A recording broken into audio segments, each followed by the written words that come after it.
Thanks for joining me on Life and Surround. Today I'm going to be talking to you about Rhino, Quadio, batch number 9, 4 albums released quarterly. We're at batch number 9. Now you can see the 9 batches up here on my wall of quad, starting down with 1, 2, 3, 4, 5, 6, 7, 8, and finally 9. Now hopefully there is much more Quadio to come. I would love to see Rhino Quadio fill up the entire wall of quad. Right now it consists of titles from Audio Fidelity, a label that made a pretty good run at Quadraphonic Super Audio CDs a while back. It's got a lot of Dutton Vocalion, who has slowed down, but hopefully they'll keep some quad titles coming. They tend to do like a lot of easy listening, and a lot of their titles really aren't my bag. But occasionally there are ones that truly do capture my interest, and they are immaculately done, a lot of times 2-for, 3-for, or sometimes 4-for-1 in the same package. So Dutton Vocalion, if you're watching this, keep the titles coming.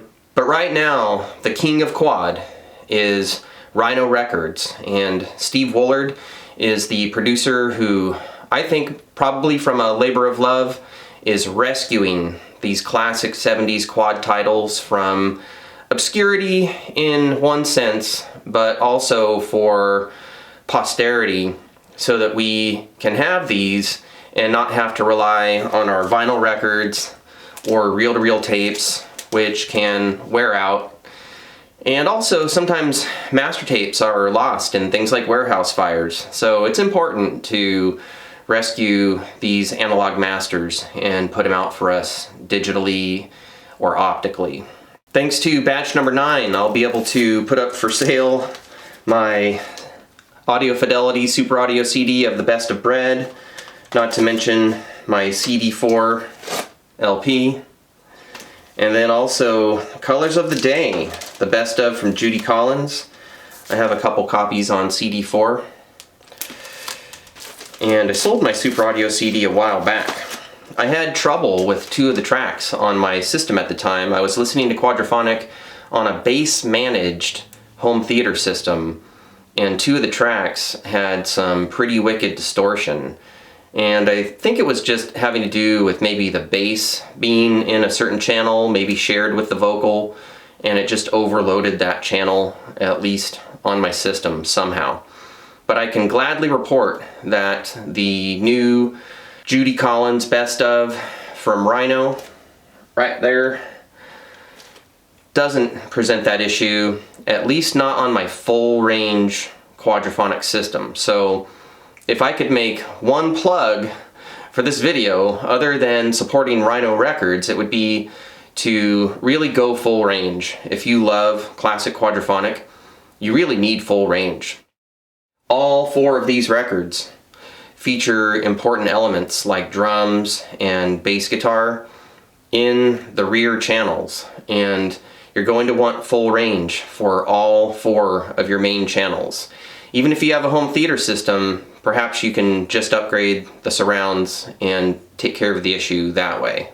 So I've had a listen to all 4 of these best of collections. This is the first time that a Quadio batch has consisted of all best of compilations. As far as I know, they were all previously released in analog format, but this is the first time that 2 of these albums are being released optically, in this case on Blu-ray. So Carly Simon and the New Seekers never had an optical release before. Audio Fidelity did Judy Collins and Bread. Now, if you already own those Audio Fidelity SACDs, why would you want to consider picking up the new Blu-rays? There are at least 2 reasons for that. First of all, Blu-ray is a PCM technology, and so there's no conversion needed. If you are running any kind of room correction or bass management, that will not work with native DSD. So if you're playing Super Audio CDs on your system, you either have to have it perfectly calibrated manually to actually hear DSD at the end of the signal chain, or your system is converting to PCM anyway. So with Blu-ray, you simply don't need to go through that DSD to PCM conversion. And that's going to be very important for a lot of listeners, myself included.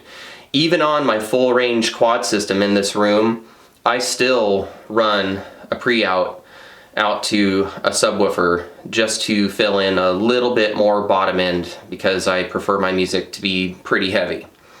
And even though all 4 of these titles from batch number 9 are what I would categorize as light rock in one way or another, they still do occasionally have some punch, at least on certain tracks. And so I like my music to have that bump, and so there is a bit of bass management going on here even though my 4 channels are full range. Another reason to consider these Blu-rays is the difference in mastering. As far as my ears can tell, the Audio Fidelity series consisted of flat transfers from the master tapes, and in this case we have a little bit of help from mastering engineer Craig Anderson, again to my ears adding a little bit of sparkle in the top end and a little bit of a boost in the lower end. And at least on my system, I was able to compare the bred SACD to the new Blu-ray, and the Blu-ray simply has more presence at the same volume setting, and it just really brought the album to life a little bit more in this room. So those may be compelling reasons to you, or you may simply wish to support the current frontrunner in Quadraphonic Rescue reissues. I've already seen comments from other listeners about these Blu-ray reissues, and really the only negative comments I'm hearing are having to do with style. You know, hardcore rockers that just want heavier music. And, you know, so I sympathize with that, and I sure hope that there are some more rock titles, some more heavy titles coming in the Quadio series, and there ought to be.